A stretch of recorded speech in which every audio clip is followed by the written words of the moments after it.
আর যে আমাদের সমাজ, ঠিক আছে, আমি একটা সমাজের জিনিস বলে দিচ্ছি, আমাদের সমাজে যে অপমান সহ্য করতে পারবে সে সম্মান সহ্য করতে পারবে, কারণ অনেক অপমানের পরে সম্মান পাওয়া যায়।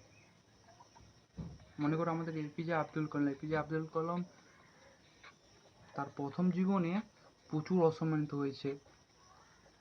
তারপর তার মাইন্ডে এসেছে যে আমাদের যে সমাজ খুব খারাপ সমাজ, তার জন্যই সে আজ এতটা বুড়ো পজিশনে। আজকের দিনে এপিজে আব্দুল কালাম যদি কারো যে কোনো মানুষের সামনে যায়, সে আগে তাকে গড় করবে, সম্মান দেবে।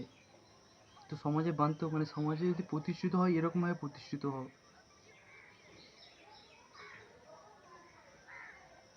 নয়তো এমনিতে ছুঁচকোচর প্রচুর বেরিয়ে যাবে মার্কেটে। মার্কেটে ছুঁচকোচরের অভাব নেই, বানতে হলে কুছ সহিওয়ালা বানো।